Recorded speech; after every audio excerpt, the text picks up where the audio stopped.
Now we turn to traversal. This is when we visit every element in the array, one after another, from the first cell to the last. To visit every element, we use an index called I. We start with I at 0. The first row shows it. The cell at index 0 holds 17, so we visit 17.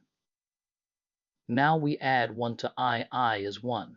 We add a new row.